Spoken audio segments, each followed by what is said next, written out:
Ikirunga cya Nyiragongo kiri mu burasirazuba bwa Kongo mu mujyi wa Goma cyongeye kuruka tariki 22 z'ukwezi kwa gatanu 2021 nyuma y'uko cyaheruka kuruka mu mwaka wa 2002 aho cyahitanye abantu bagera muri 200 ndetse abandi bakavanwa mu byabo kirangiza n'ibindi bintu byinshi muri uyu mujyi wa Goma. Ukuruka kwabaye kuri wa gatandatu kwateye abaturage bo mu mujyi wa Goma guhunga igihugu cyabo berekeza hanini mu karere ka Rubavu ku ruhande rw'u Rwanda. Ibi ni byatangajwe n'umuyobozi w'akarere ka Rubavu mu gihe abaturage barimo bahunga berekeza muri aka karere ari benshi.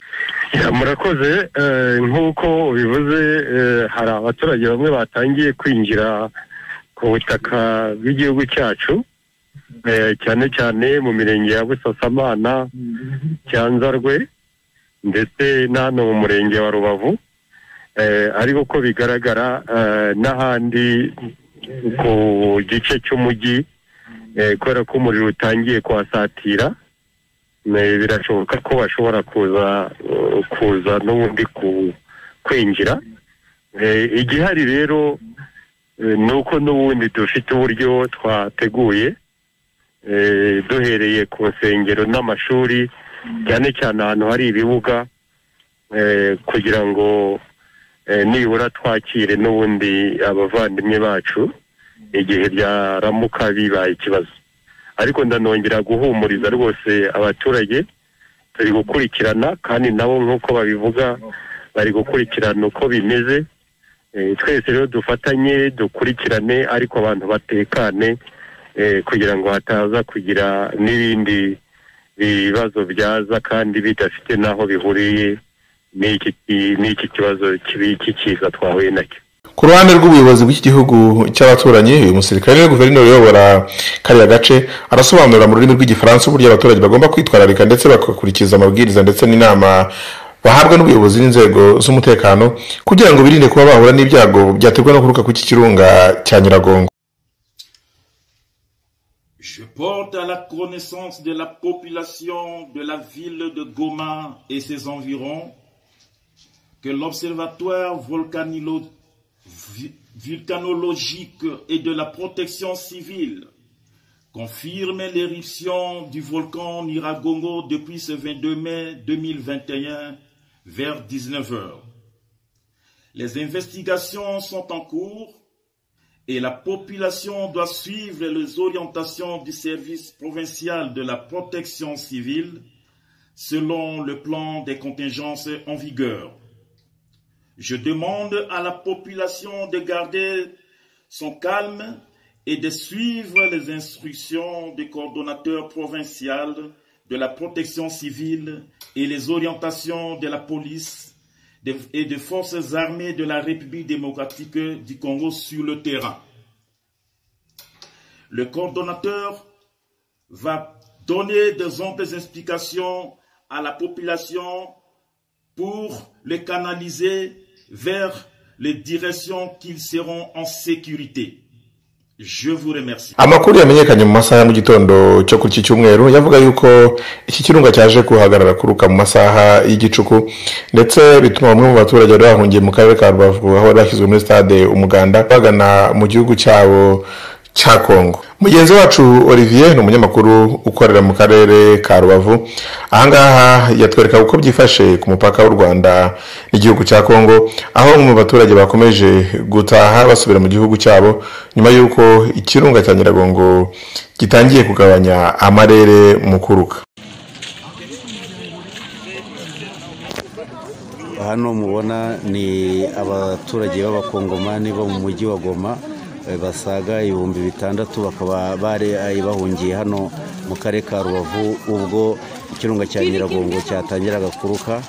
Nyuma y'uko rero ikirunga kimaje gutuza, ubuyobozi bw'umujyi wa Goma bwatangaje ko mu itangazo ryaciye kuri radio y'igihugu ya RTNC ishami rya Goma babwiye ko situation imeze neza. Ubwo nibwo muri iki gitondo ubwo bari baraye muri stade ari benshi batangiye gutaha. Hano turi no ku mupaka mutoya uzwi nka Petite Barriere, murabibona abantu barimo barambuka bamanuka bagana ku rwanda rwa Kongo ku bwinshi. Umwe ariko wabona uko abenshi nta n'umwe wambaye agapfukamunwa. Nubwo rero ikirunga cyatujije uyu munsi abaturage bo mu karere ka Rubavu bafite ikibazo cy'uko hari imitingito myinshi ku buryo bwinshi irimo ikubita amazu, akaba arimo kubyina ku buryo byateye impungenge benshi. Rero kubirana n'ikirunga cya Nyiragongo byo nta kibazo gihari, uri kubona ko hari uburyo byateguwe neza. Kuri n'u Rwanda Croix Rouge yafashije abaturage, baraza babahaye icyo kunywa. Bamwe mu bantu bahungiye hano bo muri Kongo harimo abana baburanye n'imiryango yabo, harimo abikoreye imizigo myinshi. Undi mugenzi wacu w'umunyamakuru witwa Yves yazindukiye kuri stade Umuganda mu karere ka Rubavu, aharajwe bamwe mu mpunzi z'abakongomani bari bahunze iruka ry'ikirunga cya Nyiragongo. Yatubwiye uburyo byifashe hariya mu karere ka Rubavu ndetse n'impamvu bamwe bahitamo gusubira iwabo, ariko kandi hari bamwe banze gusubirayo. Umuntu yakwibaza, urumva niba ikirunga cyarutse mu buryo butunguranye kigahita kihagarara kuruka mu buryo n'ubundi butunguranye, umutekano barawizeye ku buryo basubira mu byabo nta kibazo? abatuye Goma bavuga yuko bagiye kugerayo kuko ntabwo cyarutse cyane ngo kimere nka cya cyo muri 2002 cyangiza ibintu byinshi cyane. Ukwebye muri Goma ahantu hajya hatangazwa n'ingabo zo muri MONUSCO ndetse n'izo muri FARDC ndetse na guverineri w'umusirikare usigaye ayoboye iyi ntara, nuko ibice byagezweho cyane ni ku kibuga cy'indege cya Goma ndetse no mu mujyi gatoya. Ntabwo ari ahantu hanini cyane nkeka ko byaba byageze, ariko ingo z'abaturage ntabwo zishobora kuba zabandamaje cyane. Uyu muturage uri mu bahunze twagiranye ikiganiro gitoya ku murongo wa telefone mu rurimi rw'igifaransa, aratubwira ko badashobora guhita asubira mu gihugu cye, ahubwo ngo n'abasubiyeyo si ukuba badafite ubwoba, ahubwo ngo bagiye kugira ngo ibintu byabo basize muri Kongo bitibwa, ariko ubundi ngo isaha n'isaha bafite ubwoba yuko ikirunga cyakongera kikaruka. Bonjour. Dis-moi la situation là-bas. La situation était très catastrophique parce que le volcan a commencé presque à 18h30. Quand on était juste à la maison, il y a eu des explosions là, au niveau de la montagne. Là, ça a commencé. Alors, n'avez-vous pas vu des signes de l'éruption avant? Non, c'était brusque. On a commencé. Et alors, comme c'était brusque, pourquoi vous allez retourner chez vous alors que vous ne savez pas ce qui va se passer après?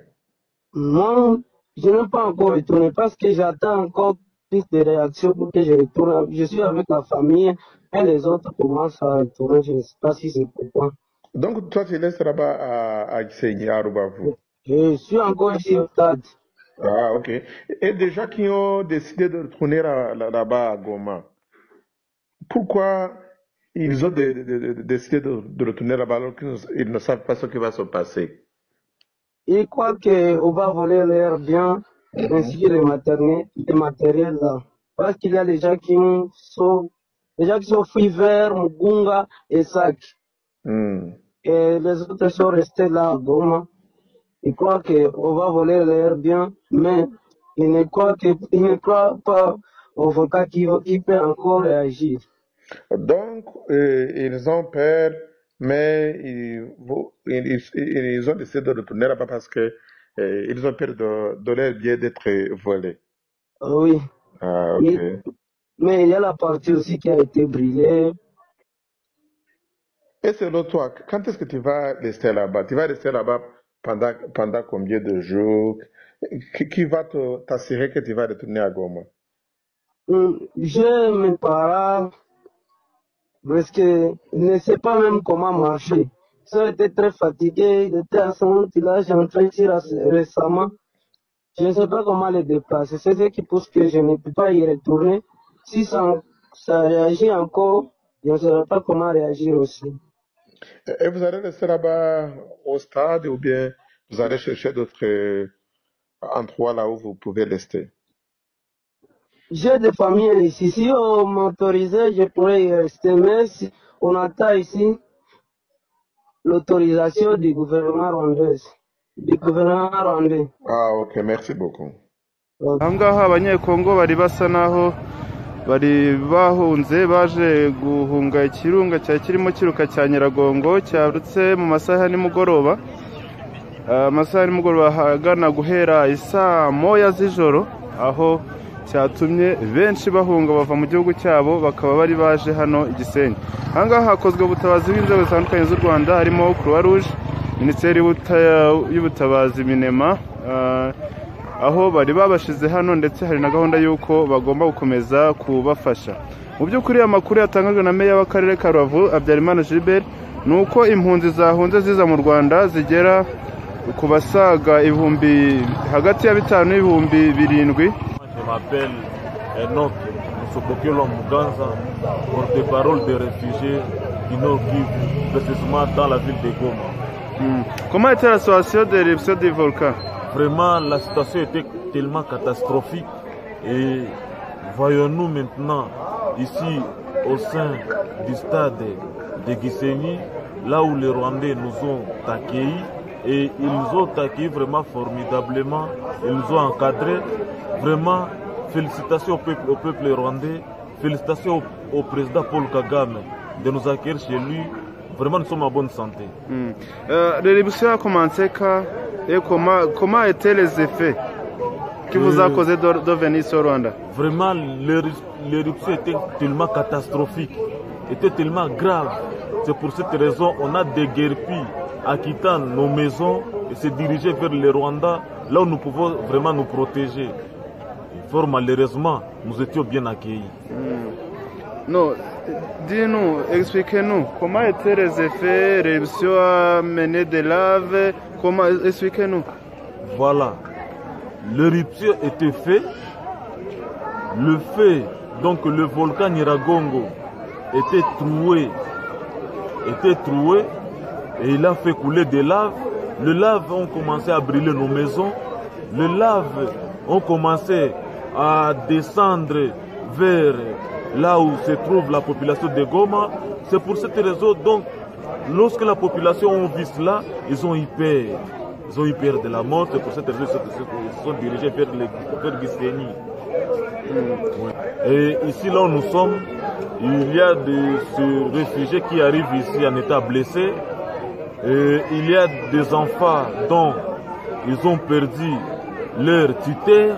C'est pour cette raison ils sont ici et on est en train de les encadrer formidablement. Ouais. Merci. Merci.